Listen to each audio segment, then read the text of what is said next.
올해 학교 현장에는 고 김하늘 양 피살 사건과 함께 디지털 교과서 도입, 또 고교 학점제 등의 많은 변화로 혼란이 큰 상황인데요. 현장에서는 근본적인 대책 마련에 대한 노력과 새로운 제도의 단계적인 도입이 무엇보다 중요하다는 지적이 나오고 있습니다. 고병건 기자입니다. 고 김하늘 양 피살 사건으로 촉발된 학교의 안전 문제.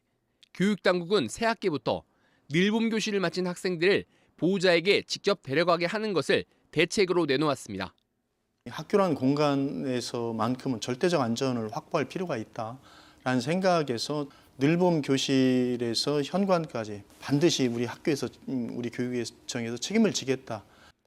하지만 학교 인력 여건은 물론 맞벌이 부부 등 각 학생의 가정 상황에 따라 현실적 어려움이 큰 만큼 보다 본질적인 안전 진단과 대책 마련이 필요하다는 지적이 나옵니다. 이런 게 없어서 벌어졌나 이 일들이? 그건 아닌데 왜 학교 안에 위험한 교사가 있었는가에 대한 근본적인 진상 규명과 대책이 필요하다고. 이번 학기부터 도입된 AI 디지털 교과서에 대한 논란도 뜨겁습니다. 특히 교과서를 의무 사용이 아닌 학교 자율에 맡기면서 선정률은 전국 평균 32%, 특히 세종은 8%로 전국에서 가장 낮았고 대전 20, 충남도 25%에 그쳤습니다. 인터넷 연결 등 기반 시설 미비와 교육 효과에 대한 의문 등 여러 요인이 복합적으로 작용했다는 분석이 나옵니다.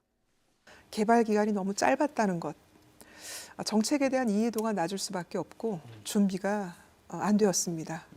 교원 연수에 엄청난 물량을 쏟았지만 연수를 한다고 해서 정책이 수용되는 것은 아니죠. 올해 고등학교 입학생들을 대상으로 전면 적용되는 고교 학점제에 대한 혼란도 큽니다.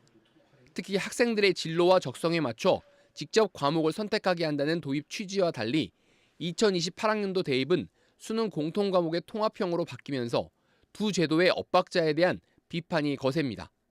학생들을 선발할 대학 측에서도 진로 지향적 평가 시스템을 구축하는 등 노력이 필요하다는 의견과 함께 학생 맞춤형 시간표 편성 등 교사의 늘어난 행정 업무 지원도 뒷받침돼야 한다는 목소리가 나옵니다. AI를 활용을 해서 이런 시간표 편성이나 아니면 학생들이 학점을 제대로 이수하고 관리할 수 있는 그런 서비스를 제공해주는 체계가 지원이 되면 좋을 것 같고요. 이번 주 일요일 오전 8시 35분 방송되는 대전 MBC 시시각각에서는 신학기 교육 현장의 다양한 주요 이슈들을 점검하고 제도의 안정적인 정착을 위한 방안을 논의합니다. MBC 뉴스 고병건입니다.